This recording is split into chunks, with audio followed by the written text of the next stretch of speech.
Bonjour à tous, aujourd'hui on plonge, on va explorer la puissance de notre état d'esprit. On va s'appuyer sur des passages d'un livre, Mighty Mind, Mhm. et l'idée centrale c'est comment notre façon de penser, elle façonne notre réalité en fait, dans plein de domaines. C'est exactement ça. Notre source donc, ce sont ces extraits de Mighty Mind, et notre mission, si on peut dire, c'est de décortiquer comment, d'après ce texte, notre mental influence nos émotions, notre concentration, notre rapport à l'argent, au travail, à nos buts. Oui, à notre corps aussi, à la vie en général. Voilà. Et surtout, voir s'il y a des pistes concrètes pour cultiver un état d'esprit plus efficace, quoi. Allez, c'est parti pour cette exploration. Alors le point de départ, vraiment le fondement que le livre martèle, c'est que tout commence dans la tête. Il y a cette image qui est utilisée. Ah oui, celle de l'herbier. Oui, L'herbe n'est pas plus verte ailleurs. Elle est plus verte là où on l'arrose. C'est parlant, hein. très parlant. Et ça met direct le doigt sur la différence entre ce que le livre appelle le lieu de contrôle interne. C'est-à-dire se sentir responsable. Voilà, de ce qui nous arrive. Et le lieu de contrôle externe, où on a tendance à blâmer les circonstances, les autres. Toujours la faute à pas de chance ou aux autres, exactement. Et le livre insiste là-dessus. Refuser cette responsabilité, en fait, ça nous bloque. Ah oui, comment ça? Si rien n'est jamais de notre faute, on peut pas non plus s'attribuer le mérite quand ça marche, tu vois. D'accord, je vois. On perd le contrôle en quelque sorte. C'est ça. On perd le pouvoir sur sa propre vie. Le texte dit même que ça peut mener à éviter de s'engager, à fuir les tâches importantes, par peur de l'échec, comme une sorte d'adolescence prolongée. Un peu ça, oui. Et il évoque même des facteurs de société, genre la technologie qui nous surprotège parfois, ou l'économie qui rend l'autonomie plus difficile. Et ça pourrait nous rendre, comment il dit, mentalement mous. Mentalement mou, oui, l'expression est forte.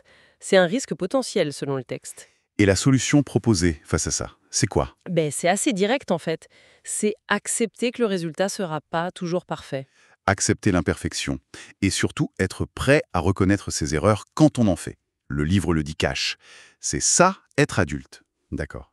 C'est cette acceptation qui permettrait d'oser plus. Oui, de prendre des décisions sans être paralysé par la peur de se planter. Ok. Et à part cette question de responsabilité, le livre pointe d'autres bugs fréquents dans notre mentalité. Oui, il y en a d'autres. Par exemple, le fait de trop se soucier de ce que les autres pensent de nous. Ah, le fameux regard des autres. Voilà. Et là, il y a une nuance intéressante. Le livre suggère de se préoccuper du bien-être des autres, ça oui, mais pas forcément de leur opinion sur nous. Faire la différence entre empathie et dépendance au jugement. C'est ça. Ce serait une clé pour se libérer un peu des attentes externes. Un autre point, c'est notre impulsivité, notre réactivité. Amplifié par la technologie, j'imagine. Exactement. Le besoin de gratification immédiate, l'attention qui saute partout. Le livre compare ça à une sorte d'addiction à la dopamine.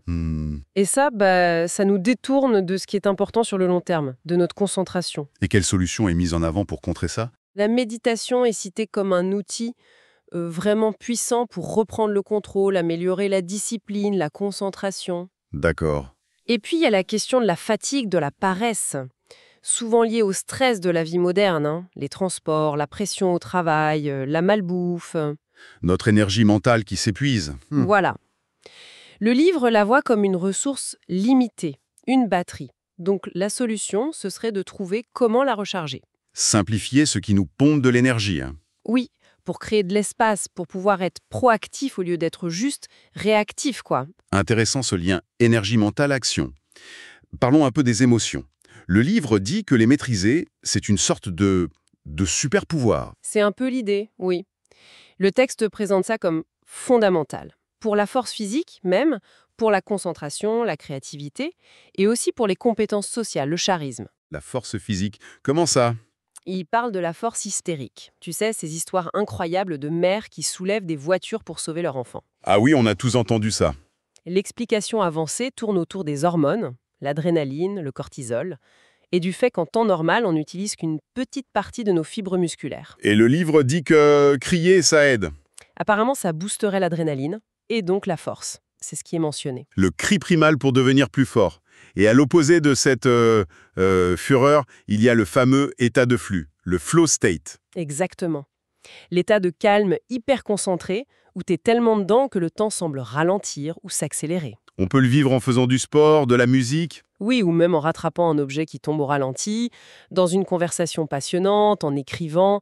C'est lié à une productivité énorme. Et comment ça s'explique scientifiquement? Le livre parle d'un cocktail hormonal particulier et d'une mise en veille temporaire du cortex préfrontal. C'est la partie du cerveau qui s'inquiète, qui rumine. Donc, moins d'inquiétude, plus de concentration? C'est l'antidote à l'anxiété moderne en quelque sorte. C'est un peu ça. Et le réseau du mode par défaut, celui qui s'active quand on laisse notre esprit vagabonder? Oui, c'est lui qui tourne quand on est relax ou qu'on fait une tâche un peu répétitive. Il est lié à la créativité, aux fameuses idées qui viennent sous la douche. Donc, l'objectif, c'est pas de supprimer les émotions. Non, surtout pas. C'est de savoir les canaliser, les contrôler. Et ça, c'est crucial aussi dans les relations sociales, pour la confiance en soi, le leadership. D'accord? Mais alors, concrètement, comment on fait? Comment on prend le contrôle d'après le livre? Il y a deux grandes pistes. La première, c'est la physiologie. Le corps, oui. Le texte rappelle un truc simple. Nos émotions dépendent souvent de notre état physique. La faim, la fatigue, ça libère du cortisol, ça nous rend irritables. Donc, bien manger, bien dormir, c'est la base. C'est la base. Et un outil clé, la respiration. Respirer calmement par le ventre, ça active le système nerveux parasympathique, celui du repos et digestion. Ça nous sort de l'état d'alerte lutte ou fuite. Simple, mais puissant. Et la deuxième piste ? C'est le mental, avec une approche qui ressemble beaucoup à la TCC, la thérapie cognitivo-comportementale. C'est-à-dire ? L'idée, c'est d'apprendre à questionner son propre dialogue intérieur. Par exemple, face à un stress, une deadline. Oui. Se poser des questions. Est-ce que ce stress m'aide vraiment? Objectivement, c'est quoi le pire qui puisse arriver? Qu'est-ce que je peux faire concrètement là, maintenant? Devenir un peu l'avocat de la défense contre ses propres pensées négatives. C'est exactement ça. Et à plus long terme, il y a l'idée de visualiser où on veut aller, ses objectifs. Et de relier consciemment ses actions quotidiennes, même les plus pénibles, à ce pourquoi. Se rappeler pourquoi on fait cette tâche ennuyeuse. Ok, je vois. On passe à la concentration. Un autre gros morceau aujourd'hui. Le livre dit que c'est capital. Ah oui, capital. Pour réussir quoi que ce soit d'important, il faut pouvoir se concentrer. Et on sait tous que c'est une lutte, avec les notifications, les réseaux. Ça n'affecte pas que le travail d'ailleurs. Non, ça affecte l'humeur, la sécurité, même la qualité de nos conversations. Le livre voit la concentration comme très liée à la discipline. Et comment ça marche dans le cerveau, cette bataille pour l'attention, d'après le texte? Bon, en simplifiant, il parle d'un système qui décide ce qui est important, le réseau de science. Et ensuite, deux voies pour diriger l'attention. Deux voies. Une voie consciente qu'on pilote volontairement et une voie réflexe qui réagit automatiquement au bruit, aux couleurs, aux mouvements ou à nos besoins internes comme la faim ou l'inconfort. Et c'est une lutte constante entre les deux. Exactement. Et notre environnement moderne bombarde notre voie réflexe, celle de la distraction. D'où les conseils pratiques. Essayez de minimiser ces distractions réflexes. Le livre donne l'exemple de Matt Mullenweg. Ah oui, le créateur de WordPress, qui écoute la même chanson en boucle pour que son cerveau finisse par l'ignorer complètement. C'est une technique de privation sensorielle en quelque sorte. Créer un environnement confortable, calme, ça aide aussi, bien sûr. Une autre astuce mentionnée, rendre le travail un peu plus stimulant visuellement, mais sans que ça devienne une distraction. Comme Tim Ferriss qui regarde un film connu sans le son. Pourquoi pas? Et surtout, gérer son énergie. La concentration, ça consomme énormément d'énergie mentale. Donc si on est fatigué, stressé... On est plus facilement distrait, plus impulsif. D'où l'importance des pauses, de bien manger, des glucides complexes, précise le livre, de faire de l'exercice, de gérer son stress. Et pour vraiment atteindre cette concentration profonde, type flow, il faut que le cerveau soit motivé, c'est ça? Oui, il faut qu'il croie que la tâche mérite cette attention intense. C'est là qu'on retrouve l'idée de connecter ce qu'on fait, même la tâche la plus rébarbative. Un objectif plus large à notre pourquoi. Exactement. Voir cette saisie de données pas comme une corvée, mais comme une étape vers un rêve, un voyage, une promotion. Trouver un intérêt dans la tâche elle-même, peut-être en y ajoutant une touche créative, si c'est possible. Le livre aborde aussi la mémoire de travail. C'est quoi exactement? C'est notre capacité à garder des informations en tête activement, pour les utiliser, comme quand on fait un calcul mental ou qu'on retient un numéro de téléphone, le temps de le noter. D'accord. Mais le livre la présente moins comme un simple stockage que comme une forme d'attention, une sorte de simulation mentale. On l'utilise pour suivre une conversation, visualiser un mouvement sportif avant de le faire, structurer ce qu'on écrit. Et entraîner sa concentration, ça améliore cette mémoire de travail. Oui, et inversement, c'est lié. Et comment on l'entraîne alors cette mémoire? Des jeux? Le livre cite les échecs des jeux de société comme Rumicube ou le jeu de pair. La lecture aussi. Certains jeux vidéo pourraient même aider, selon le texte, en améliorant la prise de décision et la concentration. Et la méditation? Encore elle? Oui, elle revient souvent comme l'outil le plus efficace, d'après plusieurs études mentionnées. Pour la concentration, le QI, la matière grise même. Mais le plus simple finalement, c'est de s'entraîner à ce qu'on fait. Juste pratiquer. Ça devient plus facile avec le temps. Bien noté. On passe à un sujet sensible. Ah, l'argent. Le livre suggère qu'on peut penser pour devenir riche. Ça sonne un peu loi de l'attraction, non? Le livre est plus nuancé que ça, mais oui, il soutient que l'état d'esprit est absolument crucial. L'approche habituelle, c'est « faut que je gagne plus ». Trouver un meilleur job, une augmentation, voilà. Mais le livre rappelle une équation simple. Richesse égale revenu-dépenses. Donc, maîtriser ses dépenses, c'est tout aussi important que d'augmenter ses revenus. Ah oui, le côté dépenses. Il y a cette anecdote du serveur dans un yacht club qui se plaignait des maigres pourboires des clients très riches. Et sa mère lui aurait répondu « Mais comment tu crois qu'ils sont devenus riches ?» L'idée étant qu'ils font attention à chaque euro. C'est ça. Que les petites sommes, mises bout à bout, finissent par compter énormément. Identifier les dépenses superflues. Le café à 3 € tous les jours, les abonnements qu'on n'utilise plus, le dernier smartphone alors que l'ancien marche très bien. Le marketing qui nous pousse à désirer des symboles de succès. Exactement. Alors que la vraie question, selon le livre, c'est « qu'est-ce qui nous rend vraiment heureux ?» Pas juste ce qui paraît riche. Une fois qu'on sait ça, on peut prioriser ses dépenses. Faire un budget, suivre ses comptes. Oui, pour faire des choix éclairés, mettre en place des virements automatiques vers un compte épargne, ça aide aussi à se payer en premier. Et à part réduire les dépenses, il y a d'autres stratégies? Optimiser les dépenses existantes, renégocier ses contrats, changer de fournisseur d'énergie, vendre ce qui traîne et ne sert plus, utiliser certains outils financiers intelligemment, mais avec prudence, comme des cartes à 0% pour placer de l'argent, accepter une simplicité temporaire. Oui, si ça sert un but à long terme. Vivre chez ses parents, un temps pour économiser pour un apport, par exemple. Et surtout, ne pas se sentir obligé de dépenser pour impressionner les autres, les fameux repas chers entre amis quand on n'a pas les moyens. Le livre insiste aussi sur l'importance d'avoir plusieurs sources de revenus, pas juste un salaire. Oui, pour la résilience financière, ça peut être un petit boulot le week-end, une activité en ligne, le livre mentionne l'affiliation, le freelancing, l'écriture, le design. Vendre ses créations, faire de l'artisanat ou des choses plus classiques, louer une chambre, tondre des pelouses, donner des cours. L'idée est d'augmenter sa sécurité. Et puis, bien sûr, il y a l'investissement à long terme. L'immobilier locatif, par exemple. Oui, acheter un bien pour le louer, investir dans des quartiers qui montent. Le livre compare ça au Monopoly. Les bons investissements faits tôt rapportent gros sur la durée. L'état d'esprit clé, c'est savoir ce qu'on veut, être patient et éviter la gratification immédiate. Ça nous amène tout naturellement au monde du travail, des affaires et aux objectifs. Le livre semble un peu critiquer le parcours classique, genre gravir les échelons. Il pose la question en tout cas, est-ce que le succès c'est forcément ça? Un job qui nous plaît pas toujours, des heures à rallonge, beaucoup de stress, pour servir des objectifs d'entreprise qui nous dépassent parfois. Est-ce que c'est ça le vrai succès? Bonne question. Il met ça en contraste avec les grands entrepreneurs, genre Branson, Gates, Musk. Eux, ils ont suivi des projets qui les passionnaient, ils ont innové.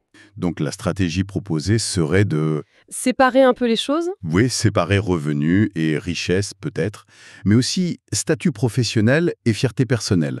Trouver sa passion, la développer, peut-être en parallèle de son job au début, et voir où ça mène. La passion comme moteur essentiel. Oui, le livre insiste là-dessus. L'exemple de Musk avec SpaceX. Viser Mars, ça inspire, ça motive les équipes bien plus qu'un objectif purement financier. Il oppose d'ailleurs cette approche passionnée à une vision qu'il juge plus cynique de certains business en ligne. Oui, ceux qui consistent juste à trouver une niche rentable, à recycler du contenu, à bourrer de mots-clés et sans apporter de vraie valeur. Alors que les sites qui réussissent vraiment sur le long terme sont souvent ceux créés par des experts passionnés, qui ont une vraie personnalité, un point de vue unique. La qualité demande de la passion. Et ça passe aussi par l'image qu'on renvoie. Le professionnalisme, la présentation. Tout à fait. Le livre parle de soigner sa marque personnelle. Ça va du respect des délais à la façon de communiquer, de parler en public, jusqu'à l'apparence, la coiffure, les ongles, la forme physique, même les chaussures cirées. Les petits détails qui comptent. Voilà. Et l'idée d'investir constamment sur soi. Méditer, bien dormir, bien manger, savoir saisir les opportunités aussi. Utiliser un succès comme un tremplin pour le suivant. L'exemple de Stallone avec Rocky est mentionné. Exactement. Être adaptable, voir les chemins qui s'ouvrent, ne pas avoir peur du risque, de l'échec. Protéger sa marque, ça ouvre des portes. Et ça fait le lien avec le chapitre sur les objectifs. Les objectifs, c'est bien, mais attention aux mauvais objectifs. Oui, le livre met en garde contre les rêves un peu vagues, les châteaux en Espagne, qui servent surtout à se faire plaisir mentalement, mais ne mènent à aucune action.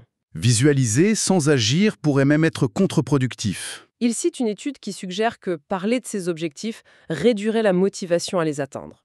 Comme si le cerveau considérait que c'était déjà fait, en quelque sorte. Ah, ça c'est étonnant. Alors qu'est-ce qu'il faut à la place d'un simple objectif? Un plan. Oui, un plan concret. Le livre propose une structure en 3 niveaux. Vision, plan, cible quotidienne. Ok, développe un peu. La vision, c'est le grand rêve, inspirant, peut-être un peu abstrait. Où est-ce que je me vois dans 5, 10, 20 ans? Qu'est-ce qui me fait vibrer? Succès, argent, famille, voyage? Voilà, il faut bien réfléchir à ce qu'on veut vraiment. Éviter les mirages, genre le poste de cadre qui a l'air génial de loin, mais qui est ultra stressant. Parler à des gens qui sont déjà là où on veut être, ça aide. D'accord, ça c'est la vision. Ensuite, le plan. Le plan, c'est découper cette grande vision en étapes intermédiaires plus petites, plus gérables. Et enfin, la cible quotidienne. C'est la clé. C'est l'action minuscule, mesurable, que je peux contrôler et faire aujourd'hui. Si ma vision, c'est d'avoir le corps de Brad Pitt, ma cible quotidienne, c'est faire mes 30 minutes d'exercice et manger sainement aujourd'hui. Si c'est d'écrire un roman, c'est écrire 500 mots aujourd'hui. Et l'idée, c'est de se concentrer uniquement sur cette cible quotidienne. Exactement. Oublier la montagne, se concentrer sur la prochaine pierre à poser. La vision se réalisera d'elle-même, brique par brique. Cible quotidienne? Les garder faciles au début, les introduire progressivement, suivre ses succès, comme avec la chaîne de Jerry Seinfeld, ne pas briser la chaîne de jours où on a atteint son objectif. Croire en son plan, utiliser des méthodes qui ont fait leurs preuves. Et surtout, si on rate un jour, c'est pas grave, on reprend dès le lendemain. Cette approche petit pas, focus sur le processus, on la retrouve, j'imagine, pour le corps, la forme physique. C'est un domaine où beaucoup de gens échouent. Tout à fait. Le livre pointe les mêmes erreurs de mentalité. Blâmer les facteurs externes. Ce régime marche pas, c'est ma génétique, au lieu de regarder son propre manque de persévérance ou de responsabilité. C'est ça. La procrastination aussi. Passer des heures à chercher le programme parfait sans jamais commencer. Ou parler à tout le monde de son super objectif minceur, ce qui, comme on l'a vu, peut réduire la motivation. Et l'impatience. Vouloir des résultats tout de suite. Oui. Ça mène à commencer trop fort, à se dégoûter de l'activité. Courir 10 km le premier jour alors qu'on n'a jamais couru, c'est le meilleur moyen de ne plus jamais remettre ses baskets. Alors que le premier objectif devrait être... D'intégrer l'activité dans sa vie, d'apprendre à l'aimer. Exactement. Visez d'abord la régularité, le plaisir même. Le progrès physique viendra naturellement ensuite.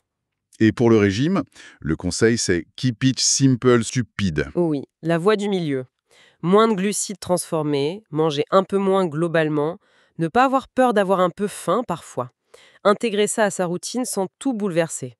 Par exemple, manger plus léger le midi si c'est un repas moins social. ». Et pour l'entraînement? La musculation est souvent bénéfique, le muscle brûle des graisses même en repos. Le cardio est important aussi, mais pareil, commencez doucement. Pas besoin de se jeter sur le IIT si on est débutant. Marcher, nager, faire du vélo. Trouver ce qu'on aime. Se concentrer sur le processus, je vais faire X séances cette semaine, pas seulement sur le résultat final, je veux des abdos pour cet été. Et tout ça, ça boucle avec la gestion de l'énergie mentale dont on parlait au début, j'imagine? Complètement. Notre énergie est limitée, il faut la préserver. Gérer son stress, son sommeil, sa nutrition, c'est la base pour avoir la volonté de tenir ses objectifs, que ce soit pour le sport ou autre chose. Et parfois, ça veut dire faire des choix radicaux, comme prioriser sa santé et son bonheur sur un travail trop stressant. Ce qui nous amène logiquement à la synthèse finale du livre sur l'état d'esprit appliqué à la vie, en général.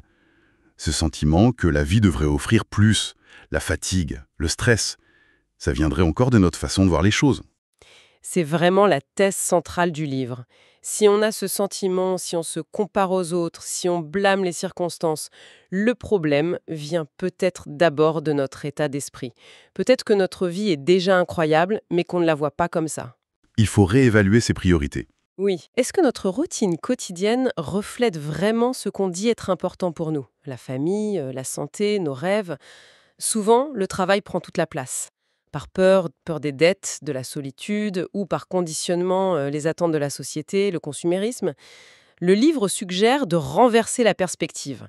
Travailler pour vivre et non vivre pour travailler. C'est ça le lifestyle design. C'est l'idée, oui. Construire sa vie idéale d'abord, autour de son bonheur, de ses objectifs personnels, et ensuite adapter son travail pour qu'il serve cette vie-là. Ça peut prendre plein de formes différentes, j'imagine. Devenir nomade digital, négocier du télétravail ou des horaires différents, passer à temps partiel et compléter avec un revenu d'appoint, choisir un métier moins prestigieux mais qui laisse plus de temps libre, déménager pour avoir moins de trajets, payer pour de l'aide à la maison. Il faut aussi oser connaître sa valeur, demander plus, ne pas attendre le bon moment. Absolument. Perdre cette peur du refus, de l'inconnu. Commencer maintenant, même petit. Faire ce voyage, opérer ce changement. Et en même temps, cultiver la gratitude pour ce qu'on a déjà.